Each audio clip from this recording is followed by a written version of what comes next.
அஸ்ஸலாமு அலைக்கும் ஃப்ரெண்ட்ஸ், வணக்கம். Welcome to Rahmi's kitchen. இன்றைக்கி நம்ம ஒரு ஃபிஷ் கறி பண்ண போகிறோம். ஃபிஷ் நேம் வந்து சீ பாஸு, கேரளாலெல்லாம் காளாஞ்சின்னு சொல்லுவாங்க. இது இப்போ நல்லா சுத்தமாக கழுகி எடுத்துக்கலாம். ரொம்ப நல்ல ஃபிஷ், ரொம்ப டேஸ்டியாக இருக்கும் குழம்பு வைக்கும் போது. குழம்பும் செய்து இதில் நான் கொஞ்சம் வறுக்கவும் போகிறேன், குழம்பு செய்ய போகிறேன். நான் குழம்பு வைக்கிறது காணிக்க போகிறேன். ரொம்ப டேஸ்ட்டு. வெளிநாட்டிலலாம் ஜாஸ்தி யூஸ் பண்ணுறது. முன்னெல்லாம் இது இங்கே கிடைக்காது, இப்போ கிடைக்குது. இதுதான் கட் பண்ணுறதுக்கு முன்னாடி இருக்கிற ஃபிஷ்ஷு, சீ பாஸ்.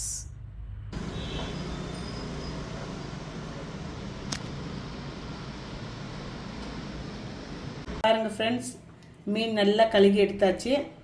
இது பின்னி குழம்பு வைக்கிறதுக்கு பொருளுங்கள்லாம் என்ன தேவையோ அதெல்லாம் நான் உங்களுக்கு காணிக்கிறேன். பாருங்கள் ஃப்ரெண்ட்ஸ், ஃபஸ்ட்டு நம்ம என்ன பண்ணணும், தேங்காய் எடுத்துக்கணும். ஒரு அரை மூடி தேங்காய் எடுத்துக்கோங்க, சரண்டிட்டு அது நல்லா நைஸாக அரைச்சிக்கோங்க. பாருங்கள், நல்லா நைஸாக அரைச்சாச்சு. அதுக்குள்ளே நம்ம ஒரு அரை டீஸ்பூன் மஞ்சத்தூள், அப்புறம் ஒரு 1.5 டீஸ்பூனு மிளகாத்தூள், அப்புறம் 1 டீஸ்பூனு தனியாத்தூள் போட்டு நல்லா திருப்பி அரைச்சிக்கணும். இது நல்லா பேஸ்ட் பண்ணிக்கணும். திருப்பி பொடியெல்லாம் போட்டு அரைச்ச வரைக்கும் நம்ம ஒரு தக்காளி எடுத்து போட்டு அரைச்சிக்கலாம். பீஸ் பண்ணி போட்டுட்டு இது கூட அரைச்சிக்கலாம். தக்காளி போட்டு தேங்காய் கூட அரைச்சாச்சு. தேவைப்பட்டால் நீங்கள் சின்ன வெங்காயம், பச்சை மிளகு, இஞ்சி இது கூடயே போட்டு ஒரு சுற்றிக்கலாம். இல்லாட்டி நீங்கள் கல்லில் வச்சு சதைச்சிக்கலாம். இந்த 3 ஐட்டமு. பச்சை மிளகு நான் ஸ்லிட் பண்ணி வச்சுருக்கிறேன். நான் சின்ன வெங்காயமும் இஞ்சியும் இதுக்குள்ளே போட்டு சதைச்சிக்கிறேன். இஞ்சியும் சின்ன வெங்காயமும் இப்படி இடிச்சிட்டு தேங்காய் கூடி எடுத்து வச்சுக்கோங்க. அதை நீங்கள் மிக்சியில் போட்டு ஒரு சுற்றுறதா இருந்தாலும் சரி, இல்லாட்டி இந்த மாதிரி கல்லில் இடிச்சுக்கிட்டாலும் சரி. குழம்பு எப்படி செய்கிறதுன்னு பார்க்கலாம். இது மீன் குழம்பு தான் ஈஸி எல்லாத்தையும் விட செய்கிறதுக்கு. நம்ம தேங்காய் எண்ணெய் கொஞ்சம் ஊற்றிக்கலாம், இல்லை நீங்கள் குக்கிங் ஆயில் ஊற்றுறதா இருந்தால் குக்கிங் ஆயில் ஊற்றிக்கலாம். கொஞ்சம் ஊற்றிக்குங்க. ஊற்றிட்டு நல்லா காயிட்டோம். எண்ணெய் நல்லா காஞ்ச பிறகு கொஞ்சம் ஜீரகம், கொஞ்சம் வெந்தயம் போட்டுக்கோங்க.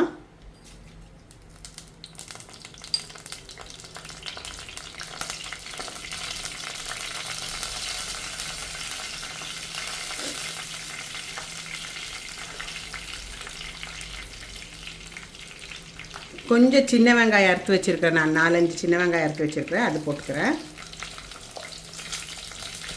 கொஞ்சம் கருவேப்பிலை போட்டுங்க. இது நல்லா முறிட்டோம், நல்லா வணங்கிட்டோம்.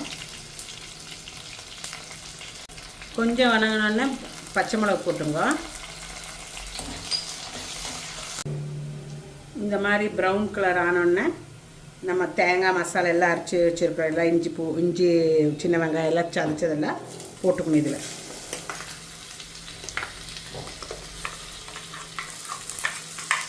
இந்த ஜாரில் நல்லா கொஞ்சம் தண்ணி ஊற்றி நமக்கு தேவையான அளவு தண்ணி ஊற்றிக்கோங்க. அதில்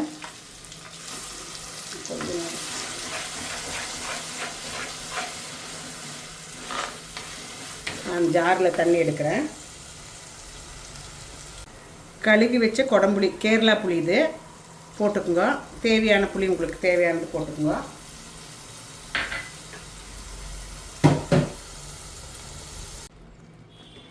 தேவையான தண்ணி ஜாரில் கழுகி ஊற்றிக்குங்க. ஜாரில் மசாலா இருக்கும் இல்லை, அதனால தான் அது கழுக சொல்கிறது. அது வேணுங்கிறது தேவையான தண்ணி ஊற்றிக்குங்க. அப்புறம் உப்பு உங்களுக்கு எவ்வளோ வேணுமோ அவ்வளோ போட்டுக்குங்க. நல்லா கொதிக்கிட்டோம். கொதித்த பிறகு நம்ம மீன் போடலாம். மூடி வச்சு கொதிக்க வச்சுருங்க.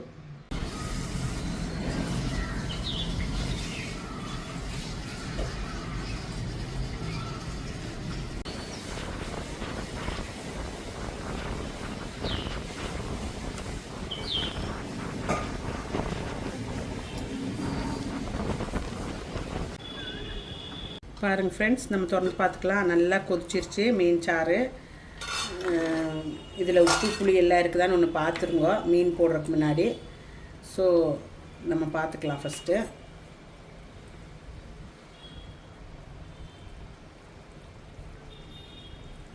உப்பு புளி எல்லாம் இருக்குது, கரெக்டாக இருக்குது எல்லாமே. இப்போ நம்ம மீன் போட்டுக்கலாம். இப்படி ஒன்றா எடுத்து போட்டுக்கோங்க.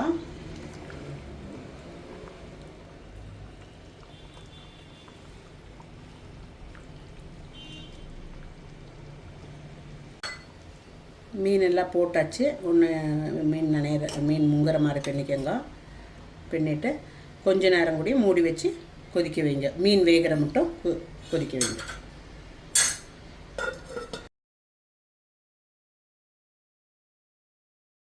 பாருங்கள் ஃப்ரெண்ட்ஸ், நம்ம மீன் குழம்பு ரெடியாக இருக்குது. மேலே இப்படி எண்ணெய் தெளிஞ்சு வந்திருக்குது பார்த்தீங்களா? இந்த ஓரானன்னு நமக்கு மீன் குழம்பு ரெடி ஆகிடுச்சின்னு அர்த்தம். இது நீங்கள் ரைஸ் கூட சாப்பிட்லாம், இட்லி தோசை கூட சாப்பிட்லாம், களி பண்ணால் களி கூட சாப்பிட்லாம். ரொம்ப டேஸ்டியாக இருக்கும், சூப்பராக இருக்கும். எதில் உங்களுக்கு விருப்பம் இருக்கோ அது கூட ட்ரை பண்ணுங்க. இந்த வாரத்தில் போட்டுங்க. மேலே நீங்கள் என்ன எண்ணெய் யூஸ் பண்ணி தாளித்தாலும் இறக்கும் போது கொஞ்சம் தேங்காய் எண்ணெய் ஊற்றி இறக்கிடுங்க. ரொம்ப நல்லாயிருக்கும், ரொம்ப டேஸ்டியாக இருக்கும். இந்த டைமில் கொஞ்சோண்டு தேங்காய் எண்ணெய் இப்படி மேலே ஊற்றிட்டு ஆஃப் பண்ணிவிடுங்க. நீங்கள் என்ன குழம்பு தாளிக்கும் போது எண்ணெய் ஊற்றினாலும் ஓகே, பிரச்சனை இல்லை. ஆனால் இறக்கும் போது ஒரு டீஸ்பூன் அவ்வளோவது தேங்காய் எண்ணெய் ஊற்றுங்க. இது நம்மளோட காளாஞ்சி, நம்மளோட சீபாஸ் கறி ரெடி, காளாஞ்சி கறி ரெடி. வீட்டில் ட்ரை பண்ணுங்க. ரொம்ப டேஸ்டியாக இருக்கும், ரொம்ப எம்மியாக இருக்கும். உங்களுக்கு எல்லாத்துக்கும் இஷ்டம் ஆகும். லைக் ஆச்சுன்னா ஷேர் பண்ணுங்க, கமெண்ட் பண்ணுங்க, சப்ஸ்கிரைப் பண்ணுங்க ரஹ்மிஸ் கிச்சனை. தேங்க்யூ ஃபார் வாட்சிங் my video. Thank you very much. See you in another video. Bye. Take care.